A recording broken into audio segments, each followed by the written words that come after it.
So here we are, map number 1 of this best of 3. This is all put on by st2.no and of course Steel Series. Spawning up in the top right hand position of Frost. Representing Seed Gaming, it is the Red ZvZ SolO. And his opponent, up in the top left, the Blue ZvZ representing Kjeks. It's Kjeks. So, nice little bit of ZvZ. Starting down on Frost. So I'm hoping this is all going to be good. And of course ZvZ is a pretty cool matchup, to be honest with you, because it's really intense. It's very micro intense, but on larger maps like Frost, you can actually start getting into some more interesting things where you start getting into the mid game, the later game. Due to the large rush distances, it's not super easy to just come bounding over your opponent with some Zerglings and Banelings and expect to win. Instead, you've got to be a lot safer. So, for this game, I'm expecting to see more defensive play, generally. Whether or not we see Muta on Muta play, or whether these two are going to be favouring the more standard at the moment mass Roach play, we'll have to wait and see. And of course Roach Hydra also getting a buff recently with the increase to Hydralisk's attack speed. So a lot on the line, a lot of potential things could be coming out.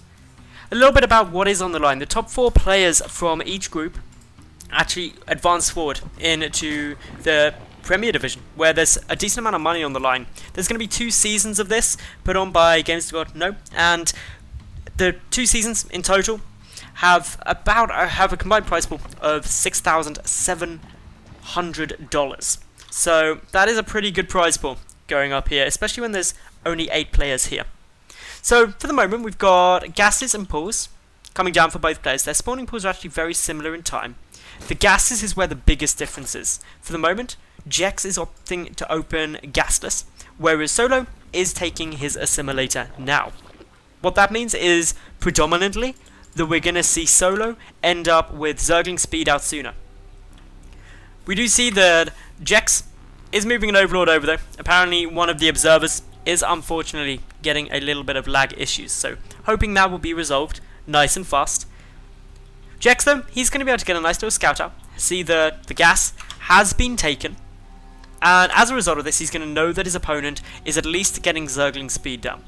What he can't work out just from that initial scout is whether or not that in addition to Zergling speed there's going to be a Baneling nest out fast, aggressive Baneling play, or anything like that. In response, Kjeks has started up his own gas income, just about 50 gas behind, which isn't huge, especially if they both pull drones after starting up speed. Then it really is a minute difference of only a couple of seconds as a whole. SolO is moving out now with a good couple of lings. He's going to just go and poke and prod. Kjeks getting out 2 defensive Zerglings, and with the aid of the Queen, that should be more than enough to deter aggression from just 4 lings alone. So things looking pretty good at the moment for both of these two. Their drone counts very similar. Both of these two are of course Master League players, so they should be sitting out looking pretty happy for the time being. Couple of lings just poking away at that natural hatchery, not going to achieve too much. The Zergling in the main also gets quickly cleaned out. 2 lings get away, so that was a 2-ling kill for nothing. 50 minerals and 1 lava. Not the biggest sacrifice in the world to get a scout out on what your opponent's attempting to do. And probably the biggest scout out there was the fact that Kjeks was still mining gas. The Baneling nest I don't believe we've seen because that's only just got started up, but defensively, SolO is getting up his own Baneling nest too. So whether or not they both go into some Ling Bling pressure, or if they both choose to instead play more defensively and drone hard, will be the bigger tell. There is quite a few Lings coming out, and interestingly they're being hidden. So SolO is trying to go for a nice little stealthy approach to this. Unfortunately, 1 Ling does move forward. He only sees 2 Zerglings. May get a look at how many lava are banked up. That's a big thing that you always want to be checking when your opponent basically comes into scout, is how many lava they got. So this is basically SolO going very aggressive at the moment. His Baneling nest is going to be done. He's morphing in to offensive Banelings quite close to his opponent's base, but out of Overlord range. 2 defensive Banelings, 2 defensive Spines coming through, so his Overlord placement has alerted Kjeks that this push is going to be coming. He knows Banelings are possible. He sees more morphing in now. It's all going to come down to their Ling Bling micro. Not many Zerglings are currently on the field though for Kjeks. He's actually got none. Only 10 morphing through now. The spines are not yet finished. The Banelings come crashing through, but not the best detonations ever. Lings trying to pressure through are going to be able to take down one of the queens. Kjeks getting a nice detonation there though, and with both spines finishing up, should deter any further pushes. He's up now in drones, and that means that he is in a very, very good position at the moment. Responding with a huge flood of Zerglings himself, while his opponent goes for drones. Has this been an overcommittal to counter-aggression?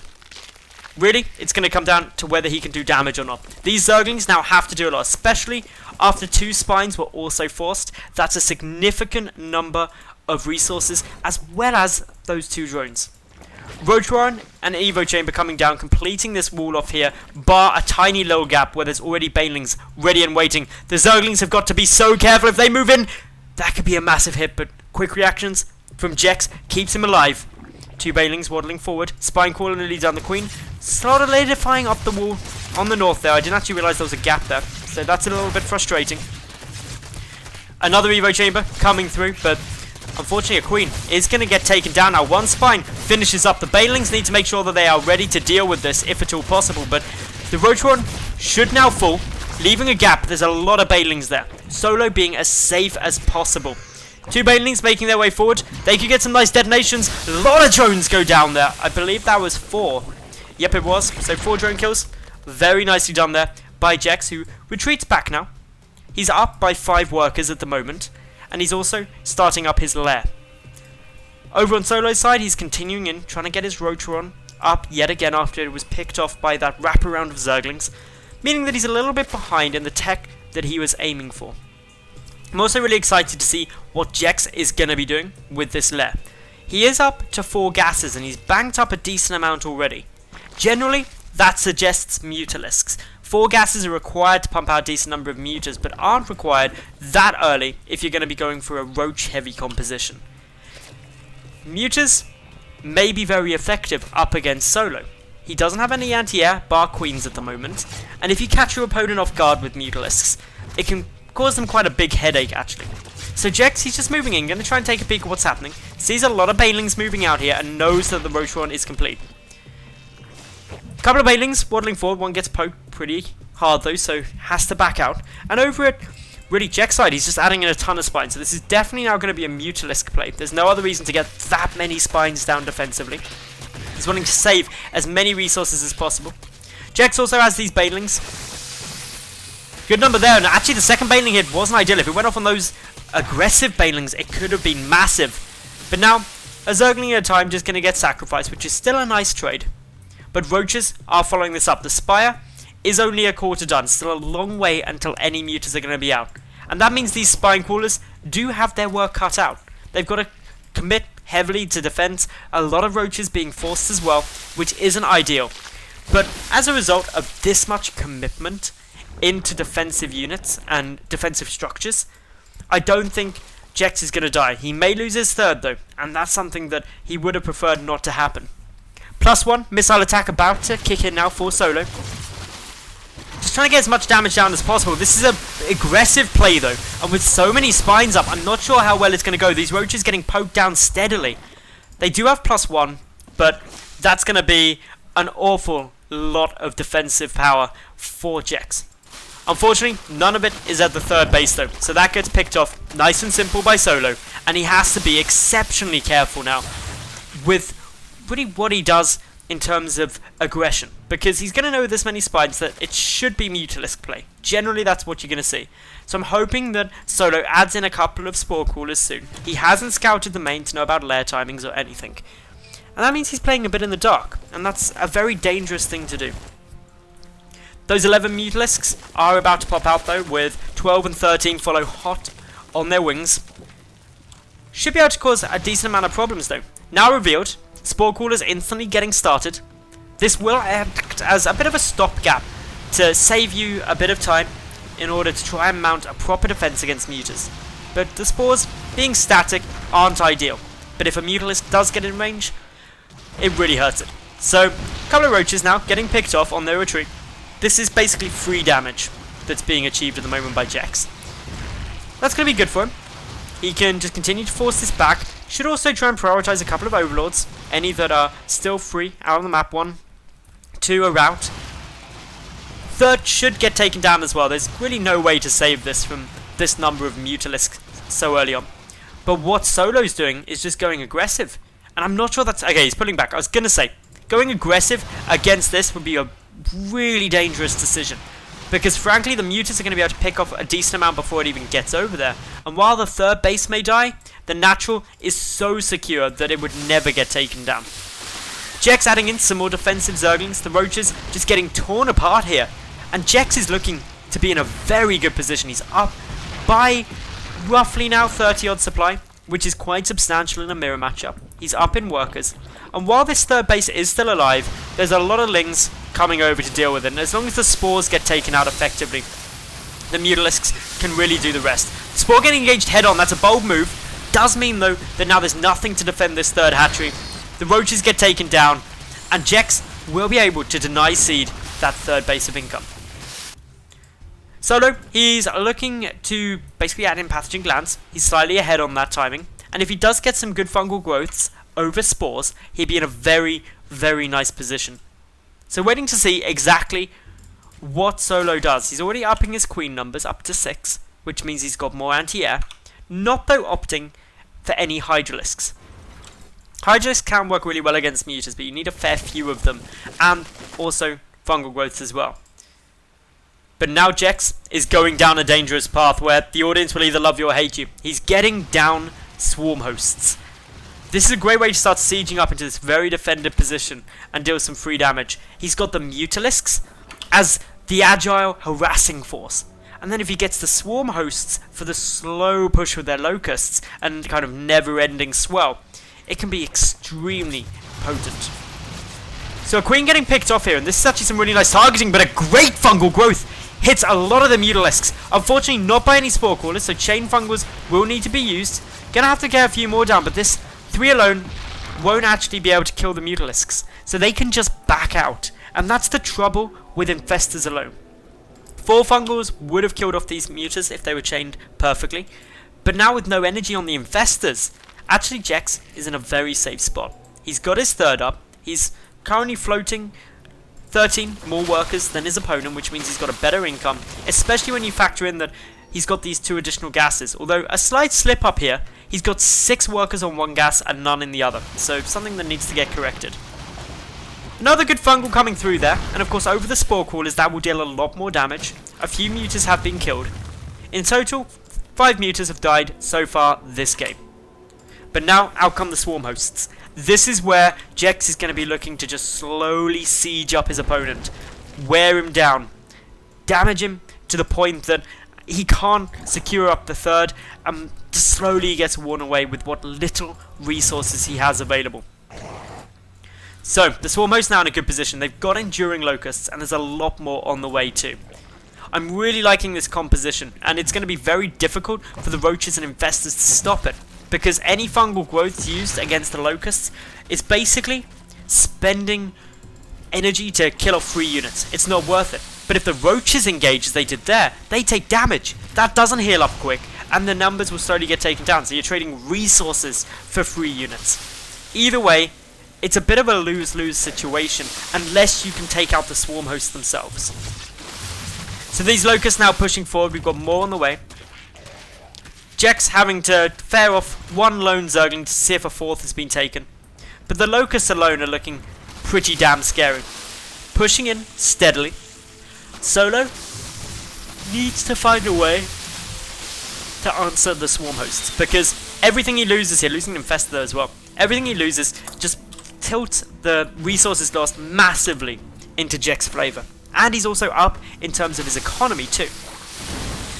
So fungal growth already being used on some of those locusts, the swarm hosts, now moving back. But there's just so many of them, they can just reposition, they can get away safely, and the infestors have to spend energy to try and survive. There's now 21 swarm hosts on the field. This is a huge number. And basically that means that there's, well, with 21 swarm hosts, there's 42 locusts per wave. That's more than this pretty small army can deal with. The third base definitely going to be running into some problems. The swarm hosts are getting a fair bit closer. The Mutalisks just waiting in case anything tries to engage them head on to go and give them a little bit of assistance. But more importantly, trying to stay out of range of those fungal growths, because that would be absolutely devastating. A few more fungals being used there. They don't deal bonus damage to locusts, being that they're not armored units. But in now comes a big push from SolO. Gets a fungal growth down, and this is forcing a retreat out of the swarm hosts at the moment. There's still a lot more swarm hosts out on the map actually, which aren't engaging with this army, so they are now coming over, which I'm glad to see. But the rally point maybe could have waited a bit further. So SolO played very nicely there, managed to break the siege line, but he lost his third in the process.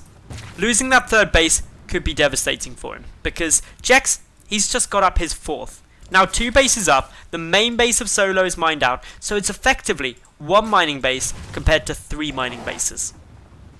The Mutalisks trying to see if there's anywhere they can go and poke and prod, but with a good number of infestors and also the Hydralisks there, 1 key fungal could be devastating to Kjeks' army. Kjeks though, if he doesn't pull back these swarm hosts, which he's now doing, is going to suffer some losses at his third. Needs to make sure those swarm hosts get into a nice defensive spot. There are some spine callers to buy some time, but with a good wave of infested Terrans, SolO buying himself a bit more time.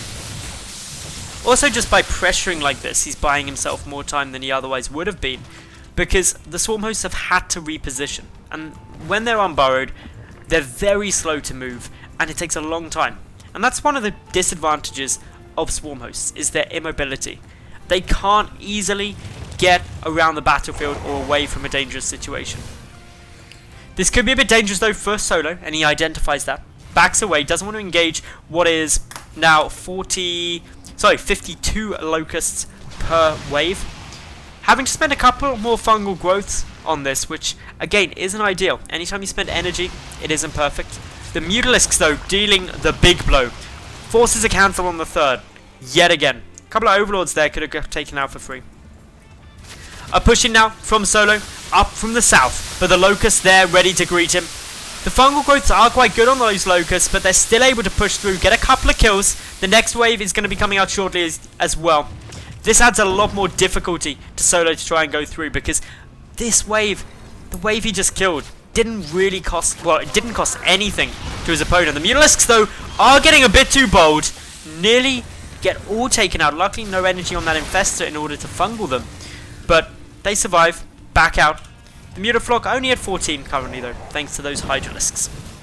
Still, more time waiting, more time positioning, locusts pushing on forward, and SolO, he's just got to take a third base. He can't afford to hold on much longer, because he's playing against effectively an infinite army if he doesn't start killing off the swarm hosts, which means the resources lost wise, his opponent is just trading over double more efficient than he is.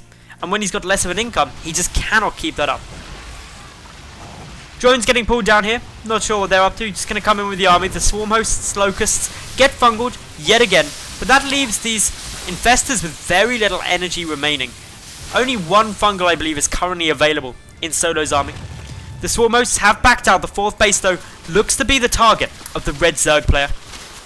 Now down come those locusts. They're going to start chipping away.